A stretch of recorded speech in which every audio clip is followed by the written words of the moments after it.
Geger, prahara rumah tangga Daus Mini dengan selfie Hana yang kini tengah dalam proses cerai hingga berjibaku dengan urusan anak. Hal mengejutkan terjadi yang notaben datang dari mantan istri Daus, Yunita Lestari. Ya, tiba-tiba melalui akun sosial medianya, Yunita membuat heboh jagat maya dengan mengunggah sebuah video pendek. Dalam unggahannya tersebut, Yunita tampak mengungkap nada sinis dan pedas seperti tengah menyindir seseorang yang diduga netizen ditujukan untuk selfie Hana. Dalam postingannya, Yunita menyinggung soal karma, bahkan menyebut pula tentang putranya yang dulu dijauhkan dari bapaknya Daus Mini.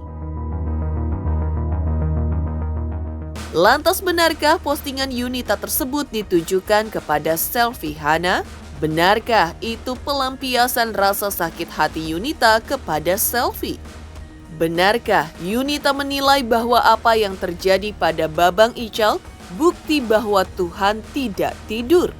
Yang tak kalah gempar adalah sindiran balasan Daus Mini melalui sosial media pribadinya yang diduga menilai sindiran Yunita Lestari terhadap selfie sebagai aji mumpung yang ada udang di balik batu, alias agar Yunita tetap eksis di panggung hiburan tanah air. Seperti apa tanggapan Yunita atas tudingan tersebut? Di lain kisah, geger pula pernyataan Lucky Hakim yang ingin mengundurkan diri sebagai wakil Bupati Indramayu dan kini berbuntut panjang. Pasalnya, Gubernur Jawa Barat Ridwan Kamil pun kabarnya sampai turun tangan mencari Lucky Hakim lantaran mendapat amanat dari Menteri Dalam Negeri untuk menyelesaikan masalah tersebut. Di pihak Lucky Hakim, ia terlihat bereaksi melalui akun sosial media pribadinya menyampaikan pesan kepada sang gubernur. Lantas, apa sebenarnya yang terjadi dengan Lucky Hakim? Pemirsa, bersama Intens Investigasi, kami hadirkan kabar terkini, terpercaya dan teraktual. Tetapi sebelumnya, jangan lupa untuk like, subscribe, dan juga share channel YouTube ini.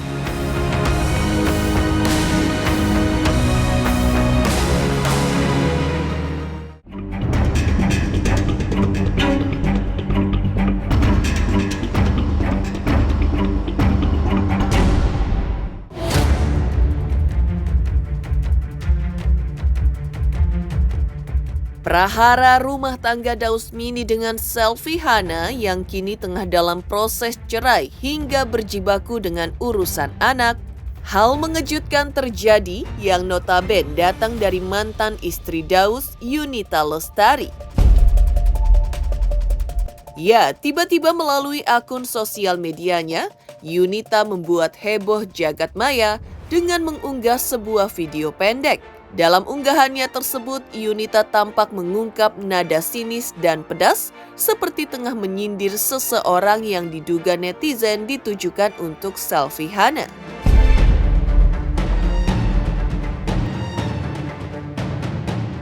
Dalam postingannya, Yunita menyinggung soal karma, bahkan menyebut pula tentang putranya yang dulu dijauhkan dari bapaknya Daus Mini. Postingan Yunita tersebut ramai dikomentari netizen dengan menuding Yunita sengaja menyinggung selfie Hana karena dulu menurut Yunita Lestari, selfie pun sempat menjauhkan Daus Mini dari Babang Ical hingga membuat Yunita dirundung derita yang cukup lama. Dan kini hal itu pula yang dialami selfie Hana, yaitu tidak bisa bersua dengan anak angkatnya. Makanya penting banget berpikir sebelum bertindak. Apalagi kalau kita ini seseorang yang dengan followers banyak atau kita tuh dikenal orang, bisa dikatakan public figure lah ya. Apalagi kalau misalnya kita melakukan kebohongan di sosial media atau di TV terutama, itu tuh jejak digitalnya tidak bisa dihapus. Nah, plot twist kan akhirnya ketahuan ternyata bohong gitu. Akhirnya apa? Ujung-ujungnya dihujat sama netizen. Ini termasuk menjadi pembelajaran juga buat aku. Kalau di media itu kalau ngomong harus disaring-saring. Karena makin dewasa harusnya kita makin ngerti Apalagi kalau bohong di media itu bakal dicontoh sama anak kita. Jadi lebih baik jujur tapi menyakitkan daripada bohong untuk kebaikan di awal tapi ujung-ujungnya jadi bumerang buat diri sendiri. Paham kan maksud aku?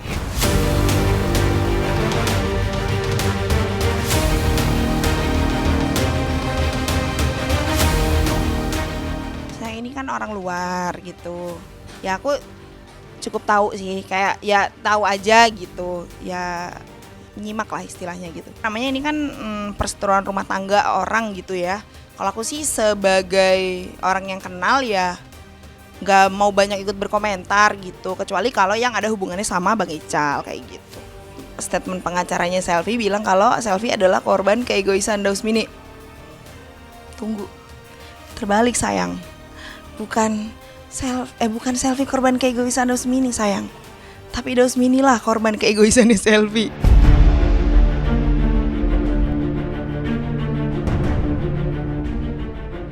Yunita Lestari juga mengakui masih tersisa rasa sakit hatinya dengan apa yang dilakukan oleh Selfie Hana di masa lalu, di mana menurut Yunita, Selfie menjauhkan Babang Ical dengan Dausmini. Kondisi itu kini seperti deja vu. Terulang kembali kisah pahit itu, tapi kali ini dialami Selfie Hana. Di mata Yunita, tangis Selfie dinilainya mirip dengan kondisi batinnya di waktu dulu. Tapi menurut Yunita, Selfie baru merasakan kondisi tersebut 6 hari. Sedangkan yang dialaminya dulu lebih lama dari apa yang dirasakan oleh Selfie.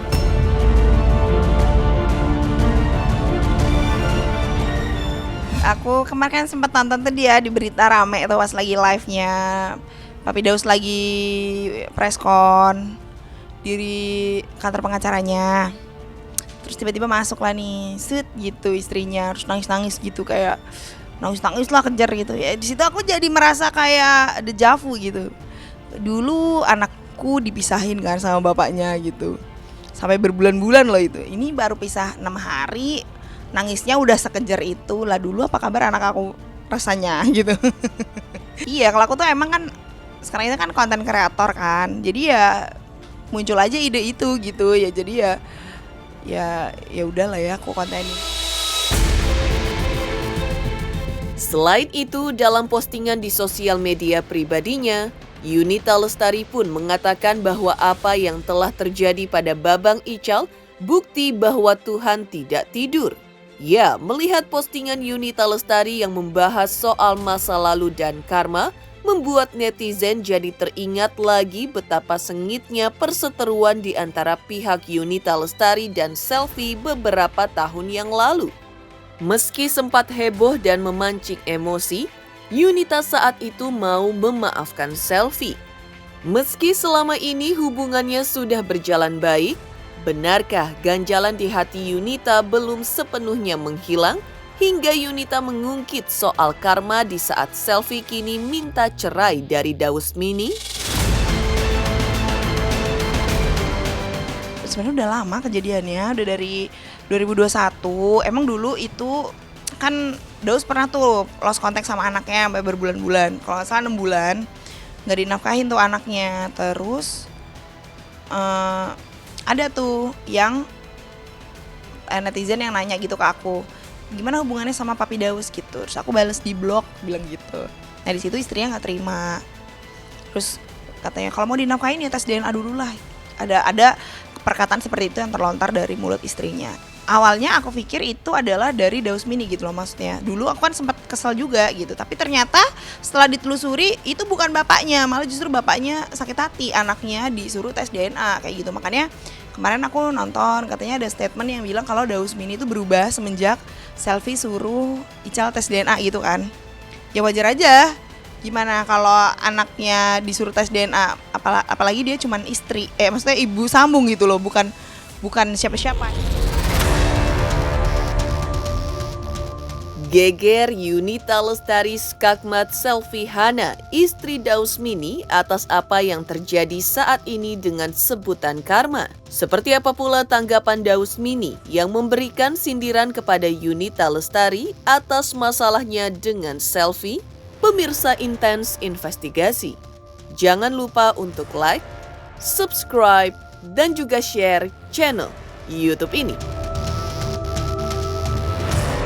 Jangan lupa saksikan Intens 3 kali sehari. Jangan lupa like, comment, and subscribe.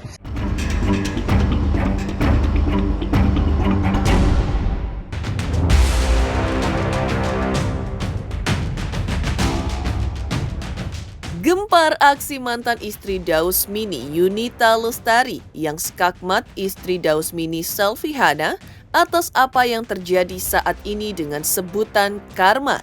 Yang tak kalah gempar adalah sindiran balasan Dausmini melalui sosial media pribadinya yang menilai sindiran Yunita Lestari terhadap Selvi sebagai aji mumpung untuk eksis di panggung hiburan tanah air. Aji mumpung ya, gak mau ketinggalan momen ya. Hahaha, lucu. Tulis Dausmini singkat di sosial media pribadinya. Di pihak Selvi Hana yang kini dirundung sedih karena sulit bertemu Baby Al, anak angkatnya, sampai terjadi drama melabrak Dausmini saat tengah menggelar preskon bersama tim kuasa hukumnya sembari menangis.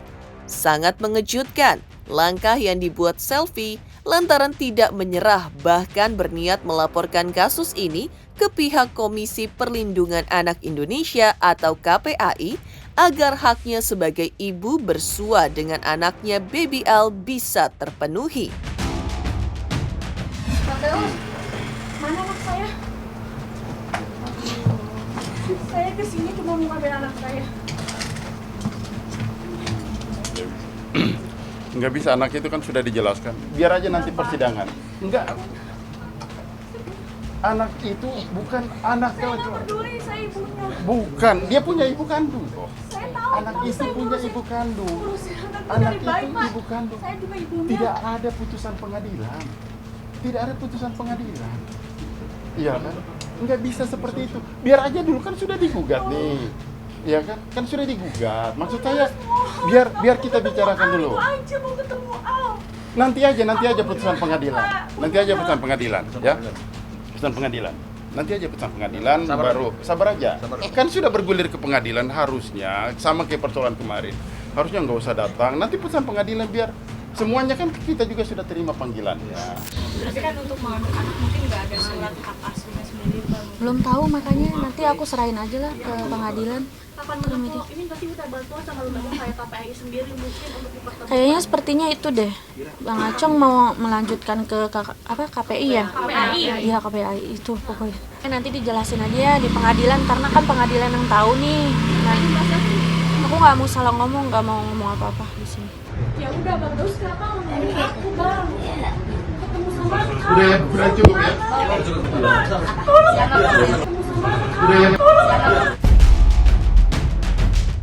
Artinya apakah mau dilaporkan ke Komnas Anak dan sebagainya, silakan saja. Tapi yang saya pastikan bahwa anak tersebut ada ibu kandungnya. Masa sih kita mau perebutkan anak yang anak itu sendiri masih ada ibu kandungnya? Gimana ceritanya kita perebutkan itu? Kan seperti itu. Kecuali sudah ada putusan dari putusan pengadilan tentang penetapan anak tersebut berada di siapa. Ya kan nanti dibilang nanti. Nanti aja. Oh ya, Setelah kan putusan nanti pengadilan. nantinya. Makanya bahasanya tuh ya istilah gini loh. Mau ngapain kok di satu sama lain saling ngejelekin, buka-buka aib. Kan gitu. Ya kan kayak egoisan. Buat apa? Datang-datang ke rumah orang tua. Om itu tinggal satu-satunya loh orang tua saya. Emang keluarga kita penjahat? Buronan? Hah? Mafia? Atau apa? Kan kita enggak. Makanya jangan ngeluarin statement atau kalimat-kalimat yang akhirnya kemakan sendiri. Jangan, kita dari kemarin juga ya Allah. Kan dari awal udah dibilang kalau mau pisah ya udah, pisah secara baik-baik. Tidak membahas, tidak menjelekkan aib satu sama lain. Tak hanya itu, Selvi Hana menyebut bahwa meski Baby Al bukan anak kandung dari rahimnya, namun dirinya merasa sangat menyayangi Baby Al karena sudah terlanjur merawatnya dari kecil layaknya anak kandungnya sendiri. Maka tak heran kalau Selvi sampai menangis kejer saat melabrak Dausmini kemarin namun tidak diberi akses untuk berjumpa dengan Baby L.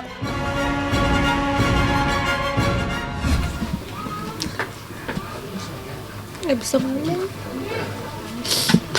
Kangen aja, udah lama gak ketemu. Pengen ketemu, kangen aku. Dari kemarin gak bisa tidur, mikirin terus. Capek banget aku beneran.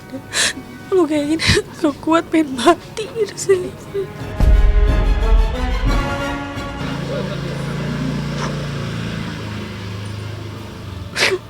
Kangen, pengen gendong, pengen peluk.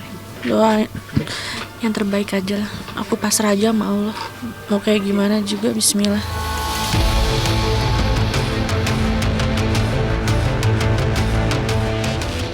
Heboh, Daus Mini menuding sindiran Yunita Lestari terhadap masalah Daus dengan selfie sebagai aji mumpung untuk eksis. Di lain kisah, heboh pengunduran diri Lucky Hakim sebagai wakil Bupati Indramayu kini berbuntut panjang. Lantas seperti apa kelanjutannya? Pemirsa Intens Investigasi, jangan lupa untuk like, subscribe, dan juga share channel YouTube ini. Semuanya jangan lupa saksikan Intens sehari 3 kali guys. Jangan lupa di subscribe, like, dan komen. Mantap!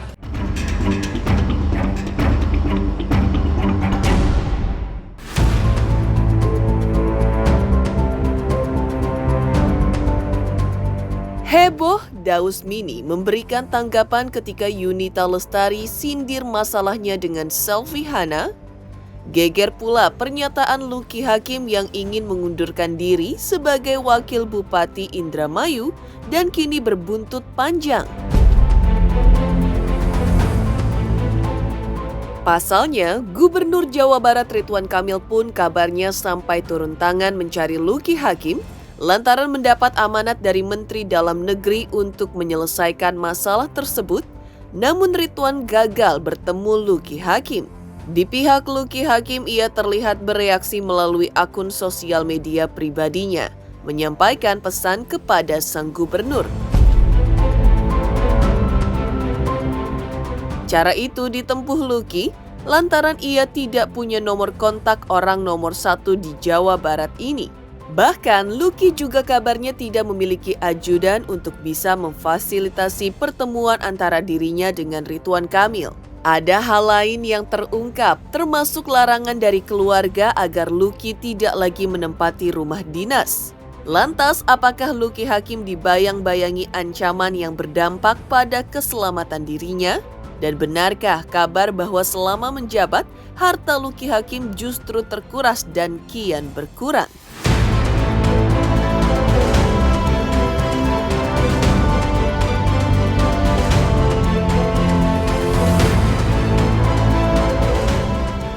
Assalamualaikum warahmatullahi wabarakatuh. Pak Ridwan Kamil yang saya hormati, Gubernur Jawa Barat.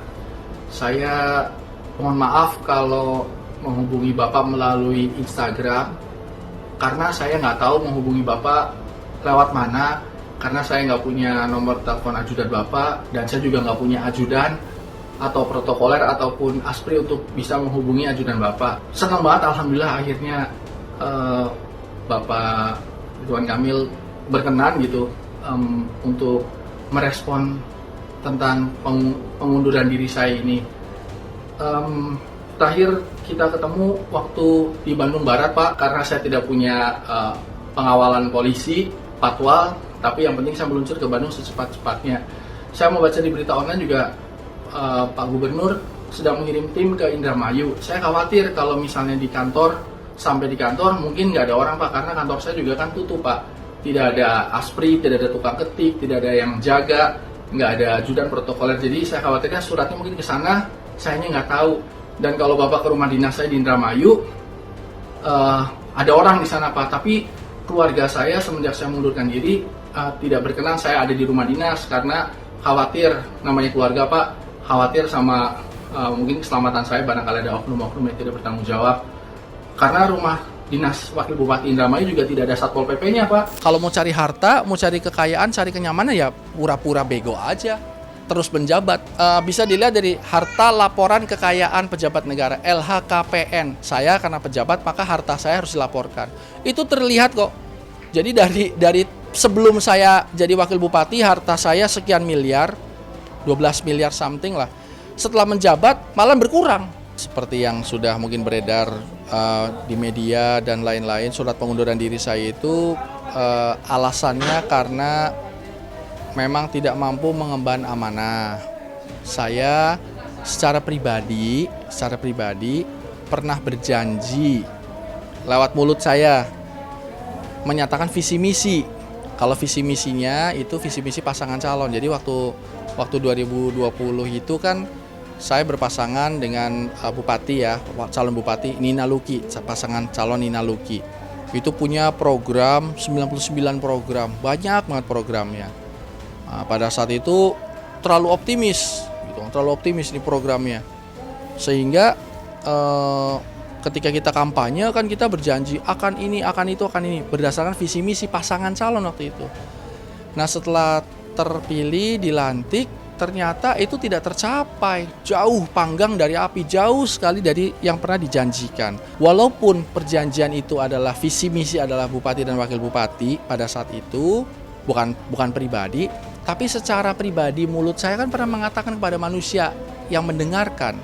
Sehingga saya merasa bahwa durhakalah saya kalau saya tidak menepati janji. Kalau tidak menepati janji maka kita harus datang minta maaf dan mengundurkan diri, jangan diterusin. Keputusan untuk mundur ini sudah bulat. Sebenarnya sudah dari setahun yang lalu lah. Demikian pemirsa kabar terkini, terpercaya dan teraktual yang kami hadirkan hari ini. Saksikan terus Intens Investigasi setiap Senin sampai dengan Sabtu, tayang 3 kali sehari, yaitu pada pukul 11 siang, 3 sore, dan 7 malam, tentunya hanya di YouTube channel. Dan pastikan, jangan lupa untuk like, subscribe, share, dan juga komen channel Intens Investigasi.